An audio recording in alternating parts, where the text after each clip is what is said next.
উনি ইভেন পিলখানা হত্যাকাণ্ডের কথা আপনারা জানেন, আগামী 25 ফেব্রুয়ারি পিলখানা হত্যাকাণ্ড দিবস।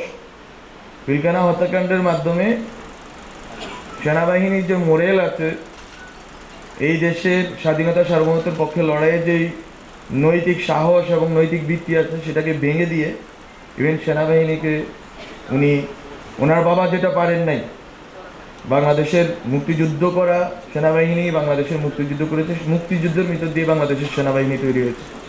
এই সেনাবাহিনীকে শেখ মুজিবুর রহমান কন্টামিনেট করতে পারেন না, কিন্তু শেখ হাসিনা কন্টামিনেট করেছেন। উনি এটাকে দূষিত করেছেন এবং এটাকে করাপ্টেড করে রেখে গেছে। ফলত শেখ হাসিনাকে আমি মনে করি, অনেকেই বলে থাকেন ইতিহাসের শিক্ষা এই যে ইতিহাস থেকে কেউ শিক্ষা গ্রহণ করে। শেখ হাসিনা ইতিহাস থেকে শিক্ষা গ্রহণ করেছেন, জন্য তার বাবা 3.5 বছরের মাথায় ওনাকে বিদায় নিতে হয়েছে।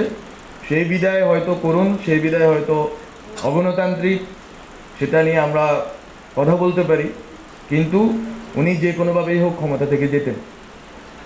যে বাংলাদেশে শেখ হাসিনা তার বাবার ভুল থেকে শিক্ষা গ্রহণ করে এই প্রশাসন যন্ত্রকে একটা ক্লায়েন্টিজমের মাধ্যমে পুরা তৃণমূল পর্যন্ত উনি নিজের দলের অধীন করেছেন। এই জন্য ওনাকে বাকশাল করতে হয়নি, আলাদা করে নাম করে। ওনার বাবা যেগুলো নাম করে করেছিলেন, বাকশাল, রক্ষী বাহিনী, ওনাকে এগুলো নাম করে করতে হয়নি, বরং উনি প্রশাসন যন্ত্রকে ইনহেরেন্টলি বাকশাল করে তুলেছিলেন।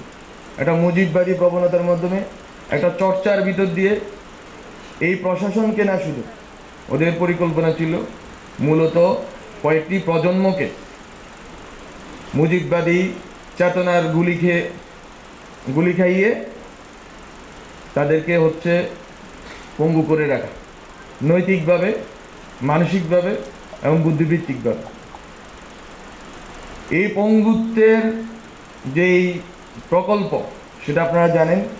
এই প্রকল্পতে অংশ নিয়েছিল বাংলাদেশের সকল স্তরের অনেক মানুষ, যারা আসলে এই সিস্টেম, ক্লায়েন্টেল সিস্টেমের অন্তর্ভুক্ত ছিল।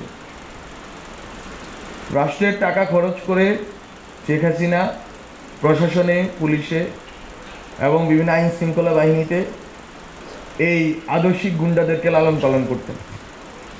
সেখানে সাংবাদিকরাও ছিলেন, সেটাও আমরা জানি।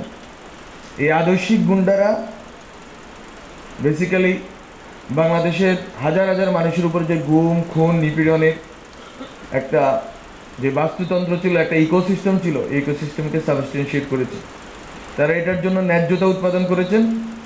তারা যখনই মানুষের উপর নিপীড়ন চলেছে, হত্যাযজ্ঞ চলেছে, তখনই তারা এই হত্যাযজ্ঞগুলোকে যথেষ্ট পরিমাণ স্বাভাবিক এবং মৌলবাদ বিরোধী, সাম্প্রদায়িকতা বিরোধী, জঙ্গি বিরোধী, এসব অনেক তকমা লাগিয়ে সাধারণ মানুষের হত্যার ক্ষেত্রগুলোকে ন্যায্যতা দিয়েছে।